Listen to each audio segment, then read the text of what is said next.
Às vezes, né, a mãe sabe o nome do pai, sabe que o cara tá bem de vida. Eu mesmo me lembro de uma tia minha que ela adotou uma menina que era filha de um prefeito lá do interior e que ele veio aqui, deixou a mulher aqui e sumiu e deixou ela com o filho. E o que acontece? No passar dos tempos veio lá um sujeito e colocou o nome dele na certidão de nascimento da criança, mas não é o pai certo. O que a gente deve fazer? Vocês, mulheres, se você sabe quem é o pai, mesmo que ele não quer reconhecer, tem de entrar com uma ação de investigação de paternidade. E tem de entrar logo. Mas vamos imaginar que a mãe não quis, passou o tempo e um filho com 30 anos, digamos, fica sabendo que ele é filho de fulano de tal lá e ele quer saber se realmente ele é o pai. Pouco importa o que está escrito na tua certidão de nascimento ou de casamento. O que você quer saber é se efetivamente aquela pessoa é seu pai. E tem gente importante, tem gente de dinheiro. Aí o que você vai fazer? Você vai entrar com uma ação para o juiz e vai dizer o seguinte: olha, minha mãe contou que o meu pai era fulano. Aí você põe o nome dele, o RG, o CPF, o endereço e manda citar o sujeito. Vamos imaginar que ele mora, vai lá na Bahia e você está aqui. A competência para entrar com essa ação é onde você mora, não onde teu pai mora. Aí vai entrar com uma ação, ele vai ser intimado a comparecer. Se ele falar que é pai, ótimo. Se ele falar que não é, vai ser feito um exame de DNA, e é muito bem feito, é no IMESC. E se sair conclusivo dizendo que ele é o pai, você tem todos os direitos. Aí vocês vão falar assim para mim: mas que adianta? Eu já tenho mais de 24 anos, eu não vou receber nada. Vai sim, você tem direito à herança dele. E vamos imaginar que se ele já morreu, a herança foi passada para os filhos dele. E eles não contaram com você. O que vai acontecer? Você entra como filho e você vai buscar a tua parte na herança de cada um. Vamos imaginar, gente, que o teu pai tinha 4 casas e ele tinha 3 filhos e não sabia que você era o quarto. Então o que aconteceu? Cada um ficou com uma casa e a outra eles dividiram em 3, né? Aí você apresenta lá teu documento que você é filho e eles são obrigados a dar aquela casa que sobrou para vocês. Então, não interessa tempo, interessa de verdade o direito que vocês têm. Outra coisa que eu fico preocupado, e as mães têm que entender, às vezes as crianças têm um pouco de déficit em alguma coisa. Eles não são que nem os outros. Eles são mais ligados à música, eles são mais ligados a desenho, eles são assim meio fechados. Tem alguma coisa de diferente, até na escola é diferente. Esse tipo de situação, o pai tem a obrigação de manter os alimentos para ele até que ele complete, até a vida inteira. Vai ter sempre a obrigação de ajudar o filho. E se ele não quiser, ele dança. Eu vi um processo lá no escritório que o rapaz, ele tem, eu acho que deve ter tem mais de 24 anos. E o pai entrou com uma ação de exoneração de pensão alimentícia. E eu informei que o menino tem lá um problema psicológico lá, que está fazendo tratamento, e que o pai tem a obrigação de manter a pensão para ele enquanto ele viver, porque ele tem dificuldade de arrumar emprego. E pelo fato dele ter é grau 1, parece. Então, gente, se o menino ou a menina tem problema, não é até 24 anos, não. É a vida inteira. Se o pai fez, ele tem obrigação de pagar. Agora, vamos imaginar o inverso. Se a mãe pegou e largou o filho com o pai. O pai tem o direito de receber alimentos. E eu fiquei sabendo aqui, fiquei impressionado, acredito que não existe isso, mas ouvi falar, que um avô foi preso porque ele se obrigou a pagar os alimentos e não pagou. Eu entendo que não dá prisão para avô, mas se porventura um avô for preso, cabe um habeas corpus aí para soltar ele imediatamente, porque ele pode ter assumido a obrigação, mas a cadeia é só deferida para o pai ou para a mãe, se ela não tiver a guarda. Então, gente, você está lá, o menino ganha uma porcaria, ou a menina ganha uma porcaria, o sujeito paga R$300 por mês, e, na verdade, ele está escondendo o dinheiro dele. Ele utiliza as contas bancárias da amante, ou da mulher dele, ou da irmã, ele anda com o carro do outro. Nessa circunstância, tem que fazer prova. Estava falando no começo do programa.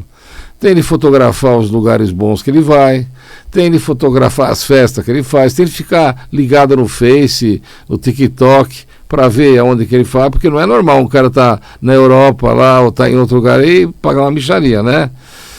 E o juiz vai definir o valor da pensão, não por aquilo que ele quer provar, que é mentira, mas sim pelo valor real, o valor que ele está devendo, porque ele ganha e esconde.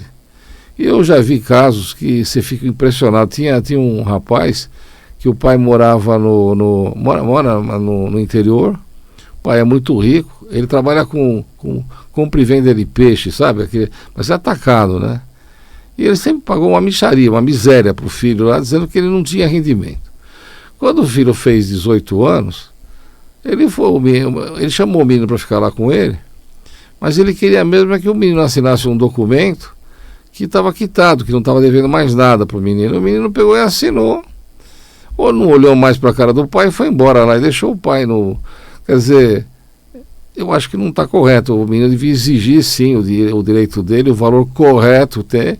E essa situação assim de mostrar uma espécie de nojo para um mau pai, não vai mudar em nada, porque o sujeito vai gastar o dinheiro com outra situação. Se ele tem um filho, ele tem a obrigação de pagar os alimentos. Não tem conversa. Aí você me fala, pô, mas o meu pai morreu, como é que fica? O juiz manda fazer o exame nos irmãos dele, certo? Para poder ver se tem relacionamento com você. Sempre vai ter possibilidade. Ou pode mandar exumar o corpo dele também, para que seja feito o exame. Tem uma série de possibilidades. Aí você fala assim, mas foi cremado. Normalmente quando se crema, sempre eles deixam uma caixinha com as unhas e algumas situações que dá a possibilidade de fazer DNA. Então é só ir lá no lugar que ele foi cremado para verificar onde que está esse material aí, que é obrigatório fazer esse tipo de coisa. O que não pode é ficar quieto, o que não pode é ficar sofrendo. Eu vejo mulheres que elas começam a se dedicar para a família, cuida dos filhos e chega na hora e não tem nada. E o que magoa mais, gente, é que chega na hora da partilha, o cara quer ficar com tudo. Então a mulher fica sofrendo porque demora para pagar os alimentos, fica sofrendo porque não recebe o patrimônio certo.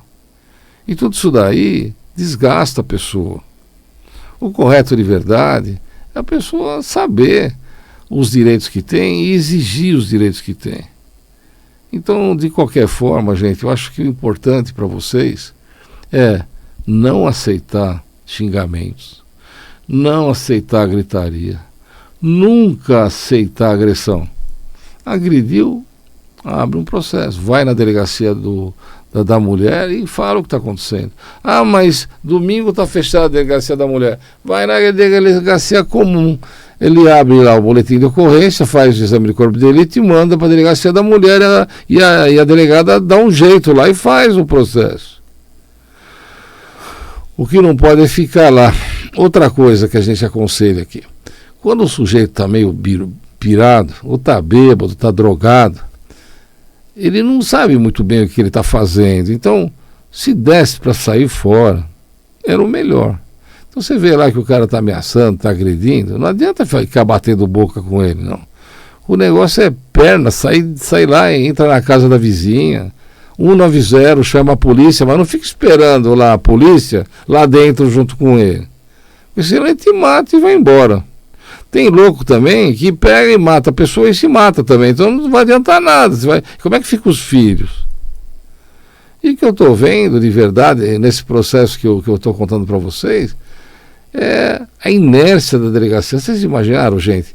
A mamãe e a filha foram reclamar do sujeito que meteu um revólver na cara delas e o delegado não fez nada. Não foi apreender a arma, não fez coisa nenhuma. Aí o juiz que vai dar a medida restritiva não queria dar porque não tinha prova. Quem devia ter feito a prova era o delegado. E aí, de repente, se reclama, o juiz fala assim, então vai se queixar na corregedoria. É uma possibilidade, mas eu acho que o correto era ele se queixar do delegado na corregedoria, porque ele coloca em risco você de novo. Então, gente, fez o boletim de ocorrência, fez hoje, né?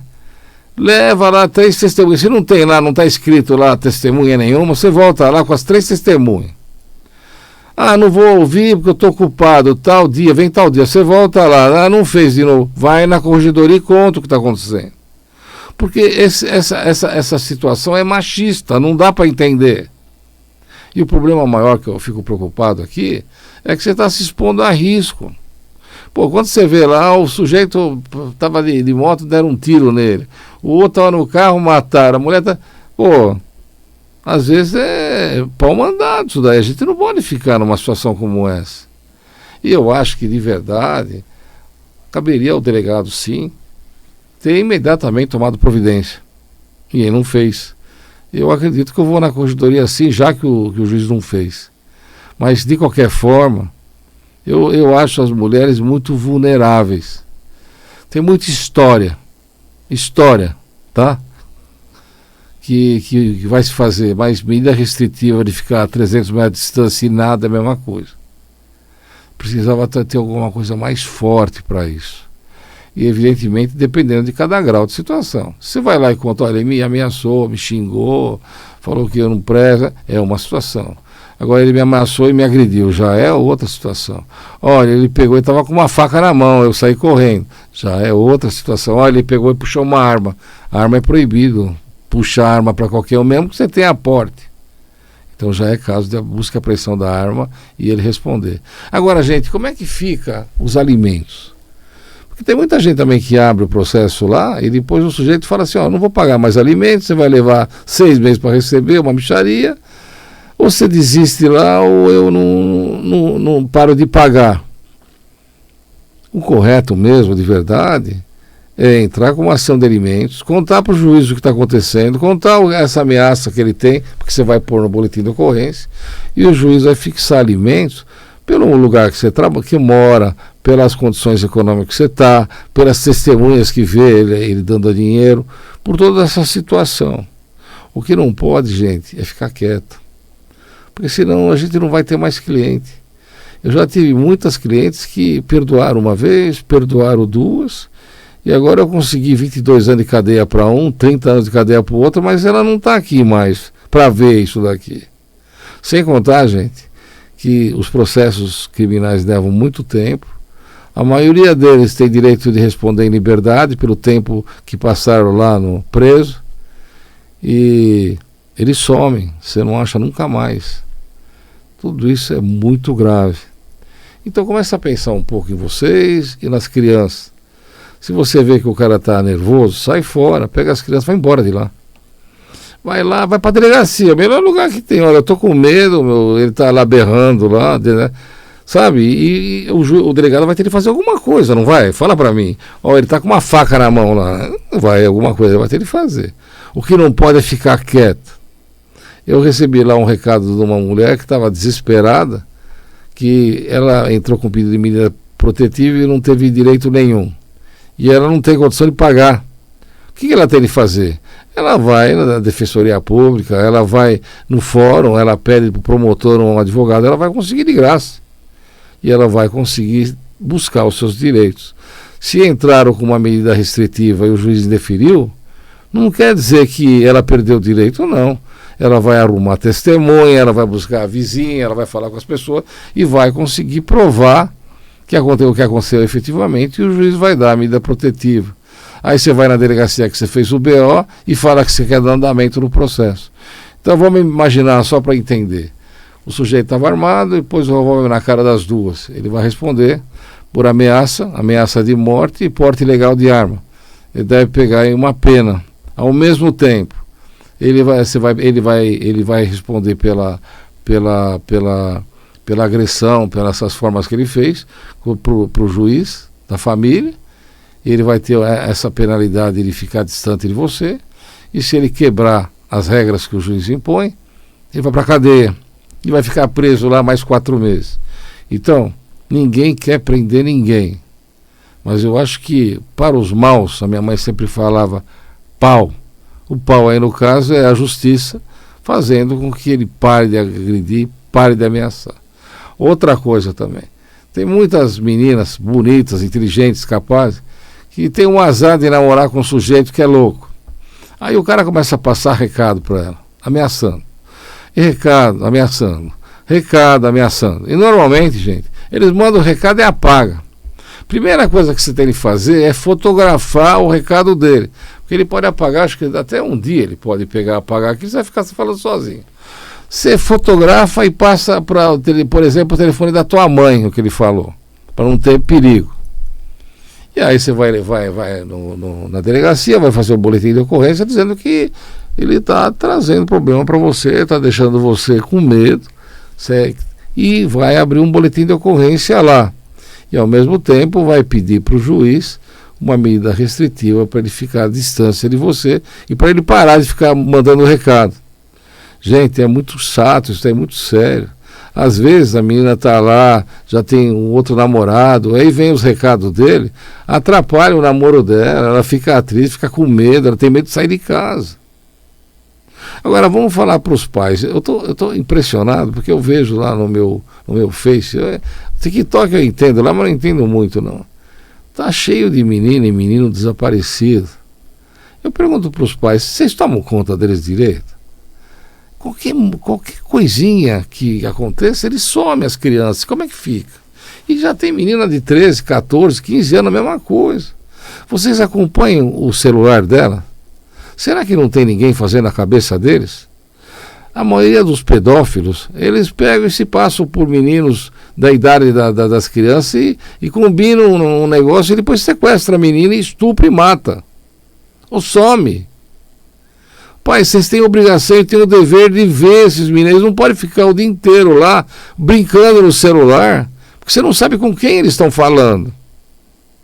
E a gente sabe muito bem também que se você não deixar a criança ter esses aparelhos, fica desesperado. Mas é melhor deixar eles desesperados do que isso. Sem contar que o celular está colocando em risco o estudo deles, porque eles não trabalham mais, eles só ficam lá vendo o celular, e se der moleza ainda, eles pegam lá o dinheiro da pai e da mãe e jogam no tigrinho. Porque eles falam para maior de 18 anos, mas como é que eles vão saber que a pessoa que está jogando quer o dinheiro? Tudo isso daí é importante para vocês não falar para mim depois que vocês perderam o filho. Porque também tem filho que vai embora lá e some do mundo, desaparece e ninguém sabe como. Então, as meninas, não deixa elas sair, regula o horário, vai buscar na escola, é o correto que tem. Não deixa ela ligada no celular, muito menos à noite. Vai dormir, pega o celular deles. É para dormir, não é para ficar falando lá escondido. Gente, se você vê quantas pessoas, quantas crianças eu vejo sumidas, dá medo no Brasil inteiro. Onde que será que está indo isso daqui?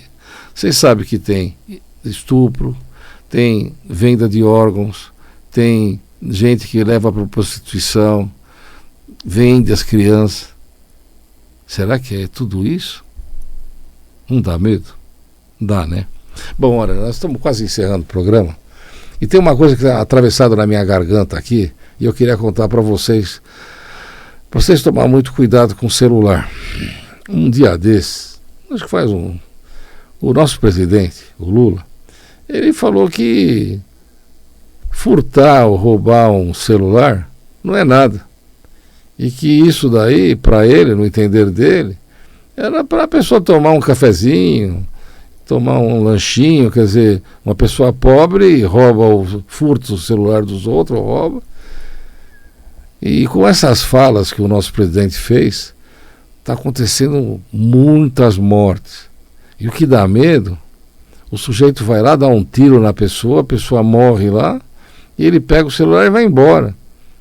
Ele nem sabe, então está dando esse tipo de conselho que o presidente deu, dá medo para a gente. Então eu gostaria de pedir ao Superior Tribunal de Justiça, ao Supremo Tribunal Federal, aos nossos ministros, aos nossos senadores, para que o presidente se retrate disso e explique para as pessoas que isso é crime. O que importa a gente, essa fala de que é natural roubar um celular, não é natural não, é roubo, é furto. A pessoa depende disso. Quando eles roubam o celular, eles querem também o dinheiro que tem nas contas de banco. Então o sujeito que faz isso é um criminoso terrível. Agora está pior. Eles não estão nem preocupados com a senha, eles não dão um tiro na cabeça da pessoa e pega. O presidente tem de mostrar respeito ao povo. E o que ele está fazendo está errado. E ele tem o dever, e o Estado tem a obrigação de exigir que ele se retrate e conte para o povo que isso daqui não é normal. E que a pessoa que furta tem de ser preso. Se for menor de idade, ele não vai preso, ele vai custodiado lá para um lugar que ele vai ter de se melhorar de situação. Mas o que não pode é dizer que é normal, porque está acontecendo isso aqui, e a impressão que dá é que tem endosso de um grande, da pessoa que foi eleita aqui no Brasil. Então vamos tentar ver se alguma coisa é feita nesse sentido e pedir para a polícia se esmerar e pegar logo essas quadrilhas. Porque como é que a gente vai ficar numa situação como essa? É muito ruim, né? Vocês não acham? Eu também acho. Então, presidente Lula, por favor, pega lá e conversa com todos, diga que isso daí foi um engano, um mal entendido, e que tem de penalizar e prender essas pessoas e pedir para um efetivo maior de policiais na rua para limpar essa gente, porque eles estão matando, porque eles acham natural roubar um celular para tomar um lanchinho de tarde. E isso daí é um negócio muito sério. Bom, para encurtar a história, gente, o que a mulher tem direito? Ela tem direito de se defender e tem direito de defender os filhos. Quando a mulher tem direito à pensão alimentícia? Quando ela se dedicou tanto para os filhos e para o marido que não deu tempo dela se pensar nela. Então tem pessoas que ficaram 20, 30 anos casadas e elas não têm condição de voltar para o mercado lá. Mesmo que ela 30 anos atrás era advogada ou era dentista, agora como é que ela vai fazer para voltar? Então, cabe alimentos para ela? Cabe sim. E para os casamentos assim normais, assim, de 2, 3 anos da separação? Aí o juiz vai modular os alimentos para ela por um período até ela se adaptar. Por exemplo, ela era dentista, mas ela parou, então o ex-marido vai ser obrigado a manter ela para ela poder voltar à situação, fazer um curso de especialização, pagar as taxas para retornar lá para o conselho de dentista. Então, cada situação é uma situação. E com relação às crianças? As crianças do 0 aos 18 anos, eles têm alimentos plenos do pai. A mãe tem a obrigação de cuidar, ficar com eles, tomar conta, e o pai tem o direito e o dever de pagar. Se não pagar, vai para a cadeia. Dos 18 aos 24, as crianças têm direito, para mim é adolescente ainda, enquanto eles estiverem estudando. Então vamos imaginar que eles estiverem fazendo faculdade lá, o pai vai ter de ajudar nos 4 anos, sem conversa. 4 aninhos ele vai lá pagando. Aí ela se formou. Vamos imaginar que precisa de uma pós-graduação. Pode pedir para o juiz, sim, uma extensão. Uma extensão, olha, eu tenho que fazer pós-graduação, é difícil no mercado uma pessoa que não tem. E o pai pode ser obrigado a pagar também. Mas eu acho que ele devia pagar feliz, né? Sem pedir. Mas a gente vê que não é o caso. Então, a mãe vai cuidar dessa situação até o filho fazer 18 anos. Quando ele faz 18 anos em um dia, aí já passa para ele tem o direito de exigir do pai dele, até os 24. E se ele tiver problema de saúde, a pessoa que cuidar dele tem o direito de exigir. Mas o que não pode é ficar quieto. E você, mãe, que fala assim, eu não preciso dele, eu não preciso dessa porcaria dos alimentos do meu filho, eu cuido dele. Não é assim que a senhora faz, não. O que a senhora tem de fazer é obrigar o pai a pagar alimentos, só que a senhora deixa depositar esse dinheiro numa poupança em nome da criança, do jovem.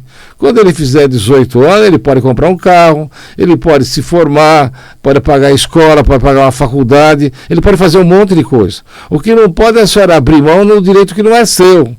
Se a senhora não quer nada dele, a senhora pode exigir pelos teus filhos. E essa obrigação, eu quero ver a senhora fazer. Então é assim, olha, a lei, ela tem de ser exigida. Se ninguém entra com ação de alimentos para o filho, só começa a receber os alimentos quando ele entrar. Se o menino entrar com 18 anos, ele não vai pegar o passado. Ele só vai pegar dos 18 até os 24. E não é plena. Então você tem a obrigação e o dever de respeitar teu filho e exigir esse dinheiro. Quero mandar um abraço para todos e quarta-feira eu estou aqui. E pergunta ao Dr. Carbone, ele vai estar sempre do teu lado. Um abração.